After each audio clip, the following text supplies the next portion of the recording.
Gyms are usually busy places, Right. people moving, Yeah. machines running. But during off hours, or when the place starts to empty out, the same space can feel completely different. In this video, where you'll hear 3 scary horror stories that happened in gyms, moments that started like normal workout and slowly turned into something far more unsettling. If you enjoy horror stories like this, like the video and subscribe. And if you want to support the channel even more, super thanks are always appreciated.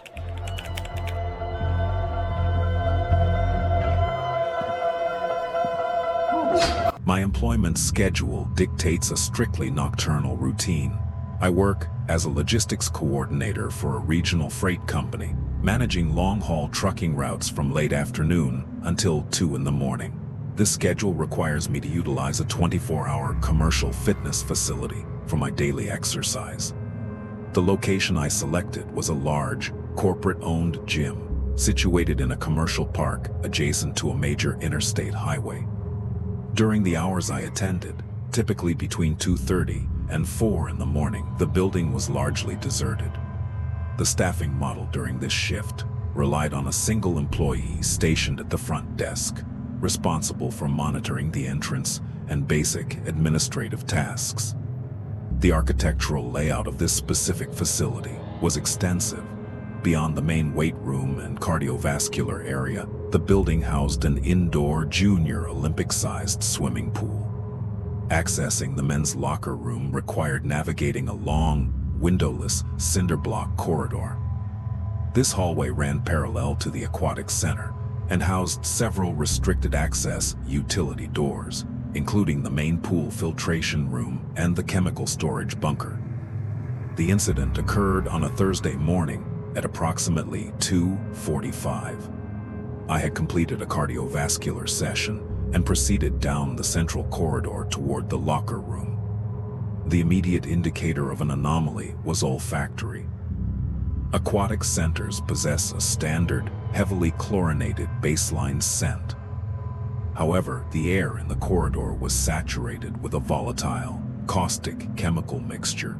It was a dense, acrid vapor that caused immediate irritation to the respiratory tract and eyes. The dominant odor was industrial-grade ammonia, aggressively competing with raw, concentrated muriatic acid.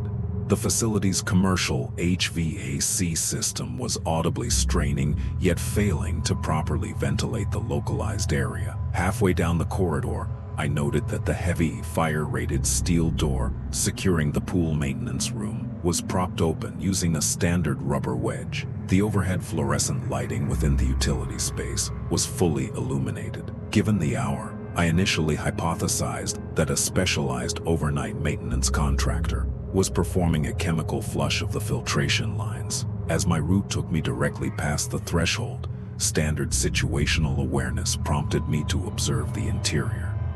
The utility room was a concrete-lined space dominated by large PVC piping, industrial circulation pumps, and a central, heavy-duty floor drain.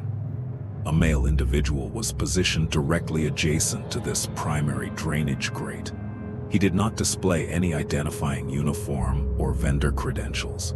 His attire consisted of dark, heavy-duty canvas work trousers, a nondescript black hooded sweatshirt, and thick, elbow-length rubber utility gloves, standard for hazardous material handling. Arranged along the concrete wall behind him were 3 opaque, heavy-gauge plastic storage containers, the type typically utilized for industrial transport. He was actively manipulating a commercial-sized jug of muriatic acid. He was pouring the corrosive liquid over a dense, dark mass of saturated textiles and unidentifiable heavy materials situated directly over the steel drainage grate. The concrete flooring surrounding the drain was coated in a viscous, dark, rust-colored fluid. As the acid made contact with this fluid and the underlying materials, a violent chemical reaction occurred, generating the dense, noxious vapor I had encountered in the hallway.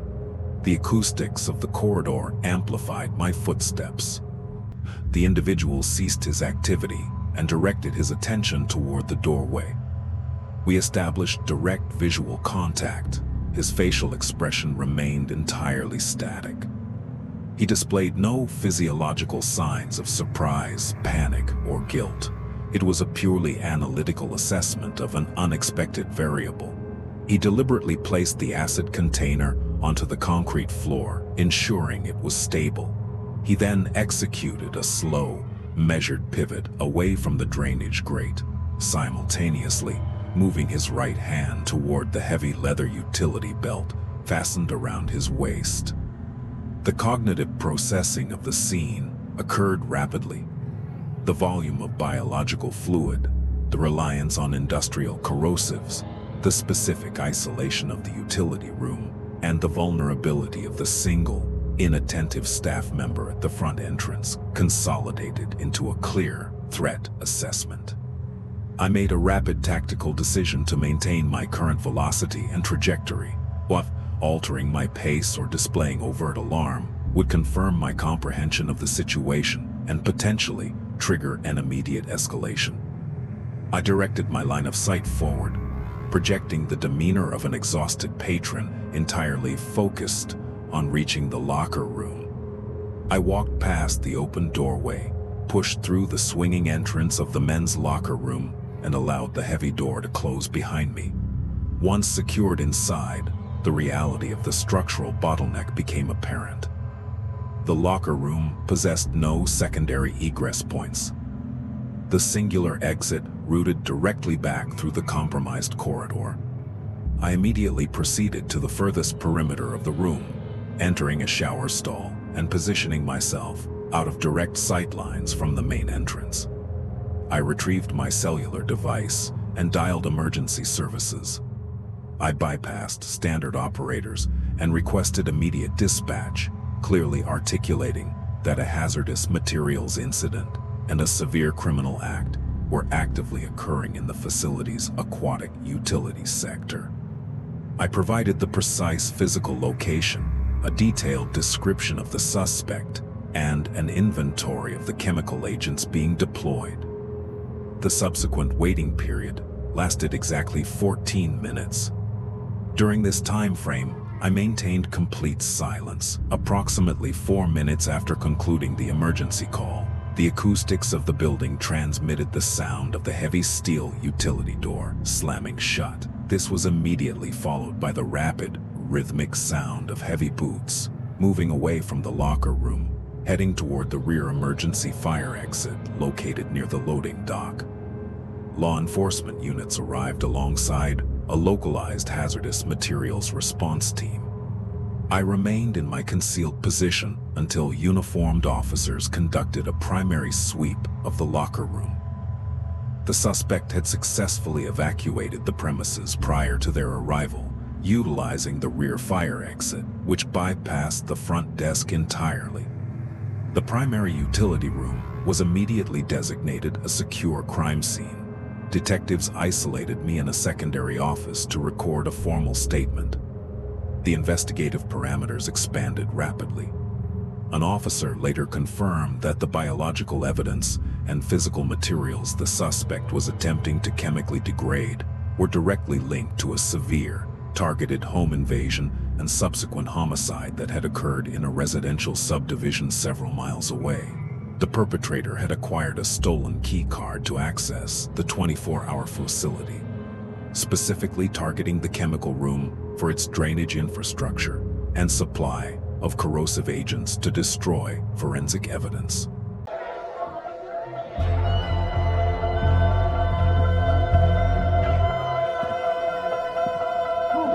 The mechanics of free weight training inherently place the human body in positions of physical compromise.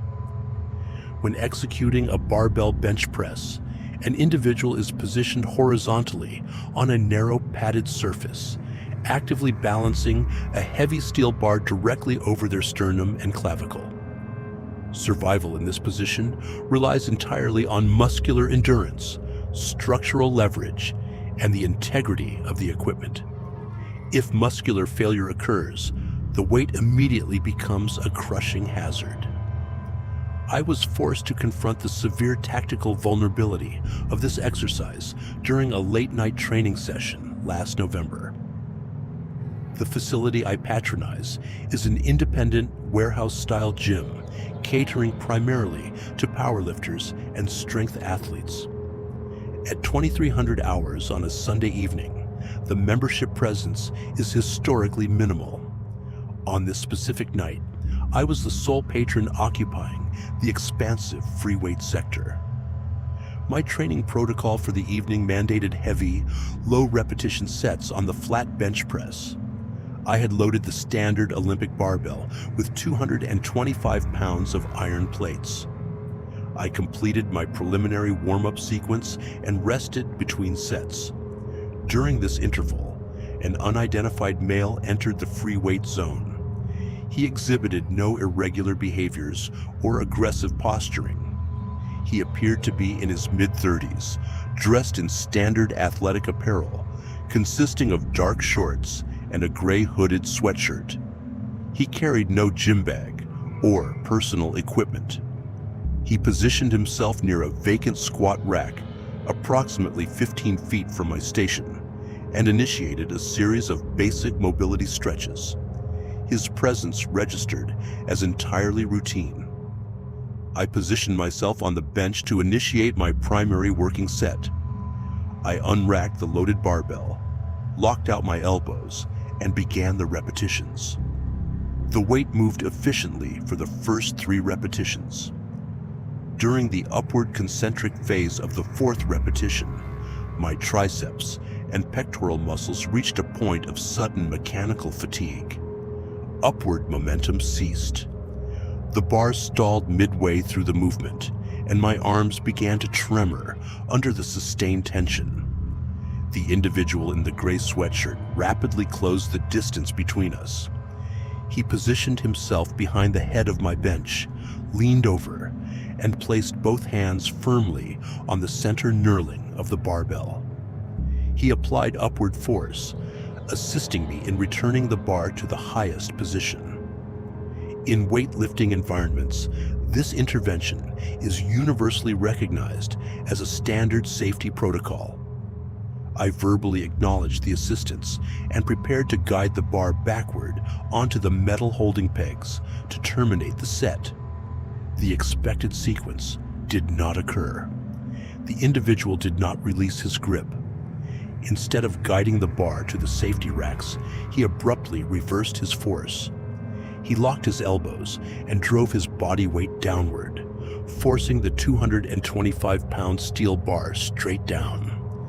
He bypassed my chest entirely, pinning the rigid steel directly across my trachea. The compression was instantaneous and severe. My airway was immediately obstructed. The sudden introduction of massive force across a vital vulnerability triggered an involuntary panic response. I gripped the bar with both hands, attempting to execute a violent upward press to clear my throat. However, my muscular reserves were already depleted from the previous repetitions, and the assailant was leveraging his superior positioning and gravity against me. Oxygen deprivation began immediately. I was physically incapable of vocalization. The pressure against my carotid arteries caused my peripheral vision to rapidly darken.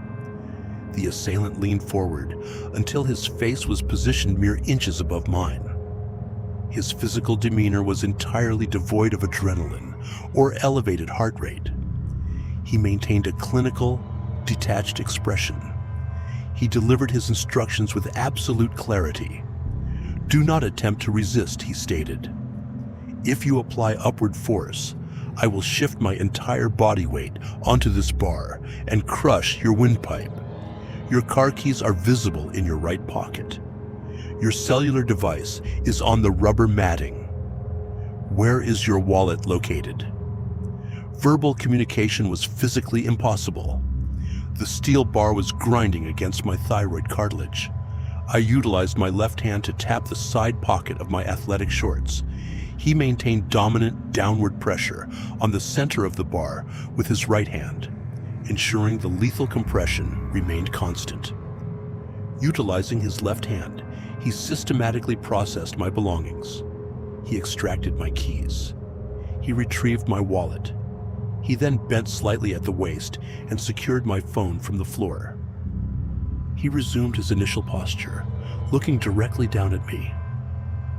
"I am going to proceed to the main exit," he informed me. "I will leave the barbell in its current position. If you attempt to displace this weight before I have cleared the front entrance, I will drop my full mass onto your throat." He executed a slow, controlled release of the bar. As he removed his hand, the full, unmitigated weight of the 225 pounds settled aggressively onto my neck and upper clavicle. I was forced to execute an extreme isometric contraction of my chest, neck, and shoulder musculature simply to prevent the bar from completely severing my airway. I maintained a fraction of an inch of clearance, barely able to draw shallow, strained breaths. He turned away and initiated a measured, unhurried walk toward the perimeter of the free weight area. He did not run. He projected the casual gait of a patron, concluding their workout. He navigated the corner leading to the reception area and disappeared from my line of sight. I maintained the isometric hold for an agonizing count of 5 seconds. Acknowledging that sustained failure was imminent, I shifted my physical strategy. Instead of attempting to press the weight vertically, I forcefully dropped my left shoulder and violently shoved the barbell laterally toward my right side. The sudden shift in balance caused the heavy iron plates on the right sleeve to slide off, impacting the rubber flooring with a massive concussive strike. The sudden loss of counterweight caused the left side of the bar to catapult upward. I rolled laterally off the bench, collapsing onto the floor, experiencing violent coughing spasms as oxygen flooded back into my lungs. Upon reaching the front desk, the facility was empty. The lone employee was in a rear administrative office. My vehicle had been stolen from the parking perimeter. Subsequent review of the facility's surveillance infrastructure by local law enforcement revealed the assailant's methodology. He was not a registered member. He had monitored the exterior, waited for the reception employee to vacate their post, bypassed the security turnstiles, and systematically surveilled the gym floor until he identified a solitary target engaged in a compromising physical maneuver. He successfully weaponized the facility's own equipment to execute a highly controlled, silent armed robbery without ever brandishing a traditional weapon.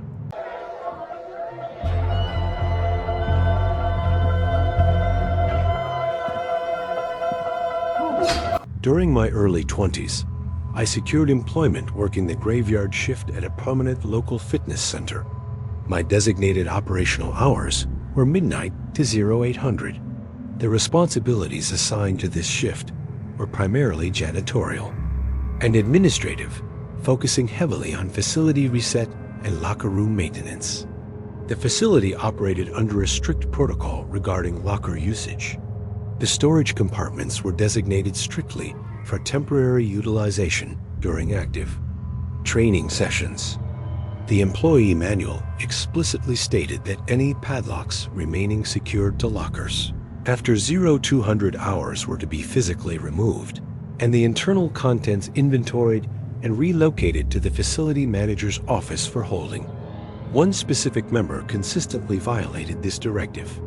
The individual was an older male, estimated to be in his late 50s or early 60s. His behavioral pattern was rigidly consistent. He entered the facility nightly at approximately 0100 hours, utilized a designated treadmill for exactly 60 minutes, and departed.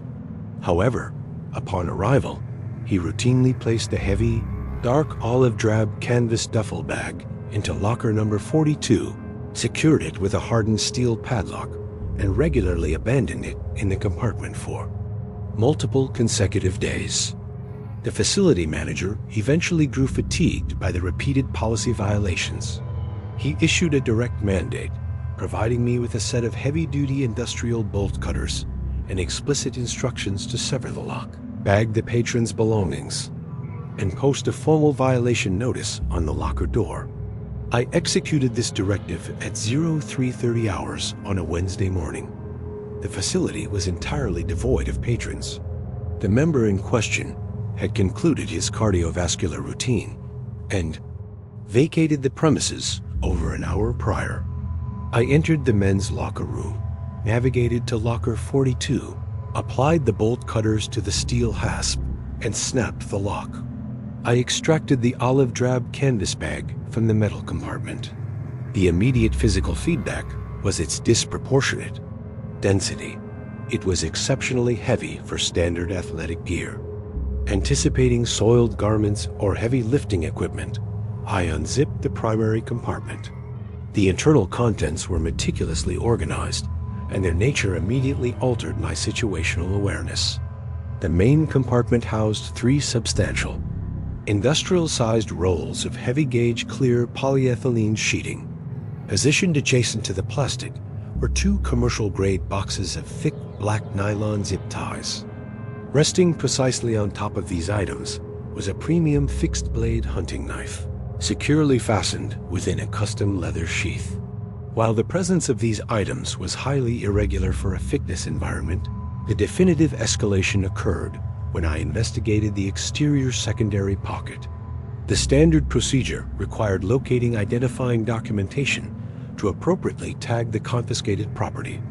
I opened the side pocket and extracted a small bound stack of plastic cards. They were 4 distinct driver's licenses. I examined the photographs and demographic data. None of the identification belonged to the older male patron. They belonged to 4 separate female individuals, ranging in age from late teens to early 20s. I instantly recognized one of the printed names. The individual was the primary subject of a high-profile, active missing persons investigation currently dominating local media broadcasts within our jurisdiction. Accompanying the licenses were several pieces of inexpensive costume jewelry and a powered-down cellular device. I remained static in the center aisle of the locker room, holding the identification cards, processing the severe implications of the discovered inventory. The acoustic environment of the locker room was dead silent, save for the low hum of the ventilation system. This silence was suddenly broken by the distinct electronic chime of the front entrance, proximity sensor activating in the main lobby. Footsteps began to register against the lobby's ceramic tile. The cadence was slow, heavy, and deliberate. I tracked the auditory progression as the individual transitioned from the hard tile of the lobby to the dense, sound-dampening rubber flooring of the corridor leading directly to the men's locker room. The patron had returned to the facility. An acute adrenal response initiated immediately. I rapidly shoved the identification cards back into the exterior pocket.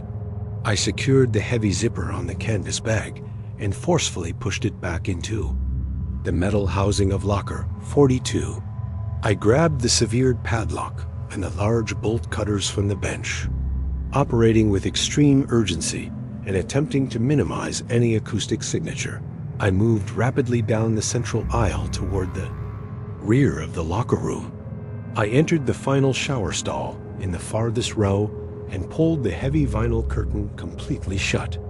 I positioned myself in the darkest corner of the stall, regulating my respiration and maintaining a tight grip on the heavy steel handles of the bolt cutters. The main entrance door to the locker room swung open. Heavy work boots impacted the tiled floor. The individual proceeded directly down the primary aisle, his trajectory leading straight to locker 42. The footsteps ceased. I heard the sharp, metallic scrape of the locker door being pulled open.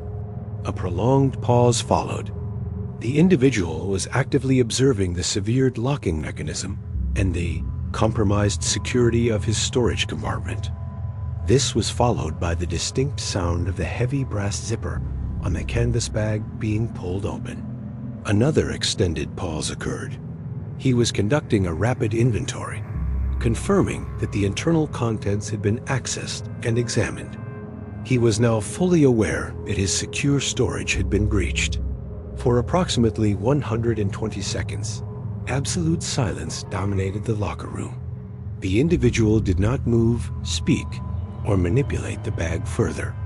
He was remaining perfectly static, utilizing the acoustic environment to determine if the individual who breached his locker was still present within the immediate vicinity. He was hunting for a respiratory sound or an accidental shift in weight. Eventually, the zipper was pulled closed. The heavy bag was lifted from the metal compartment. The footsteps resumed, moving with significantly increased velocity toward the exit. The main locker room door opened and closed. I maintained my concealed position for 10 full minutes to ensure the perimeter was clear. I then exited the locker room, proceeded directly to the reception desk, and engaged the deadbolts on the primary glass entrance doors. I contacted local emergency services immediately. Upon the arrival of law enforcement, I surrendered the severed padlock, provided a detailed chronological account of the incident, and supplied the facility's security footage alongside the patrons.